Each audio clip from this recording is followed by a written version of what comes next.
ನೋಡಿದಿರಲ್ವಾ, ಸಖತ್ತಾಗಿರ್ತದೆ. ತಿಂತಾಯಿದ್ರೆ ಒಳ್ಳೆ ಔಷಧಿ ಗುಣ ಇದೆ ಈ ಹಣ್ಣು.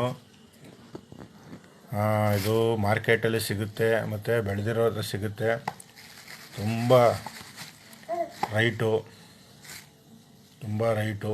ಒಳ್ಳೆ ಟೇಸ್ಟು, ಆರೋಗ್ಯಕ್ಕೆ ಒಳ್ಳೆಯದು. ಸಿಕ್ತಾಗ ಖಂಡಿತವಾಗಿ ತಗೊಂತೀನಿ. ಮಾರ್ಕೆಟ್ಗೆ ಹೋದರೆ ಸಿಗುತ್ತೆ. ಸಖತ್ತಾಗಿರ್ತದೆ ಹಣ್ಣು. ತುಂಬ ದಿವಸದ ಮೇಲೆ ಸಿಕ್ಕಿದೆ. ಅವಾಗ ತಿಂತಾಯಿದ್ದು, ಈಗಲೂ ತಿನ್ನಬೇಕು. ಸೂಪರಾಗಿದೆ ನೋಡಿ ಹಣ್ಣು. ನೋಡಿದ್ರಲ್ಲ, ಈ ಹಣ್ಣು ತುಂಬ ಅದ್ಭುತವಾಗಿರ್ತದೆ, ಚೆನ್ನಾಗಿರ್ತದೆ. ಸ್ವಲ್ಪ ಹುಳಿ, ಹಾಗೆ ಕಾಯಿಲೆಗೆ ತುಂಬ ಒಳ್ಳೆಯದು ಅಂತ ಹೇಳ್ತಾರೆ. ಹಲವಾರು ಕಾಯಿಲೆಗಳು, ರೋಗ ನಿರೋಧಕ ಗುಣಗಳಿವೆ ಅಂತ. ಇದಕ್ಕೆ ಒಂದು ಸೀತಾಫಲ ಅಂತದ್ದು, ರಾಮಫಲ ಅಂತದ್ದು, ರಾವಣ ಫಲ ಅಂತ ಹೇಳ್ತಾರೆ. ನನಗೆ ಹೆಸರು ಕರೆಕ್ಟಾಗಿ ಗೊತ್ತಿಲ್ಲ, ಆದರೂ ಕನ್ಫ್ಯೂಸ್ ಮಾಡ್ಕೋಬೇಡಿ. ಆರೋಗ್ಯದ ದೃಷ್ಟಿಯಿಂದ ಇದನ್ನು ತಿನ್ನಿ. ಸ್ವಲ್ಪ ಹುಳಿ ಸ್ವಲ್ಪ ಇದಿರುತ್ತೆ.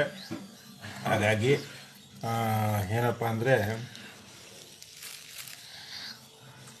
ನೋಡಿ, ಈ ಥರ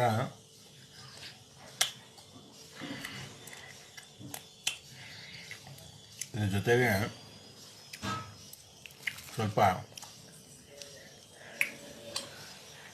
ಉಪ್ಪು ಖಾರ ಹಾಕೊಂಡು ಹಸಿಮೆಣಸಿಕಾಯಿ ಪುಡಿಯನ್ನು ತಿಂದರೆ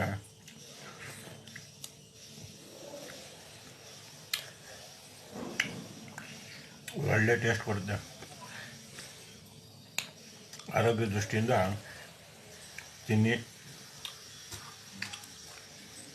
ಚೆನ್ನಾಗಿರಿ, ಆರೋಗ್ಯ ಕಾಪಾಡಿಕೊಡಿ ಅಂತ ಇಂತೆ ನಿಮ್ಮ ಪ್ರೀತಿಯ ಮೈಸೂರು ಸುಂದರ್ ಹೇಳ್ತಾ ಇದ್ದೀನಿ.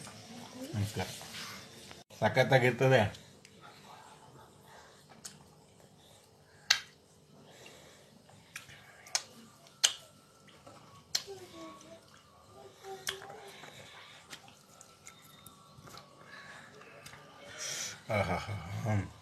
ಸಖತ್ತಾಗಿರ್ತದೆ, ತಿನ್ನಬೇಕು. ಮೊದಲೆಲ್ಲ ತುಂಬ ತಿಂತಾಯಿದ್ದೆ. ಊರ ಕಡೆ ಹೋದಾಗ ತಿಂತಾಯಿದ್ದೆ. ಇವಾಗ ಅಪರೂಪಕ್ಕೆ ಸಿಕ್ಕೈತೆ. ನಮ್ಮ ಮನೆಯವರು, ನಮ್ಮ ಮಿಸ್ಸಸ್ ತಗೊಂಬಂದರು. ಚೆನ್ನಾಗಿದೆ, ತಿಂತಾಯಿದ್ದೀನಿ. ನಿಮ್ಗಳಿಗೂ ಸಿಕ್ಕಿದ್ರೆ ಮಿಸ್ ಮಾಡ್ದಂತೆ ತಿನ್ನಿ. ಈ ಹಣ್ಣು ರೋಗ ನಿರೋಧಕ, ಆರೋಗ್ಯಕ್ಕೆ ತುಂಬ ಚೆನ್ನಾಗಿರ್ತದೆ. ಮತ್ತೊಮ್ಮೆ ಹೇಳ್ತಾ ಇದ್ದೀನಿ. ಎಲ್ರಿಗೂ ಅಂತೆ ನಿಮ್ಮ ಪ್ರೀತಿಯ ಮೈಸೂರು ಸುಂದರ್. ನಮಸ್ಕಾರ. ಆರೋಗ್ಯದ ಕಡೆ ಲೀಗ ಕೊಡಿ.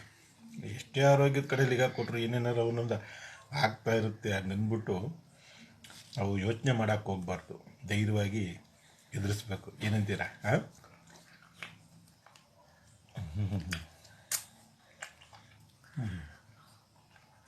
ಬಂಬಟ್ಟು ಸೂಪರ್.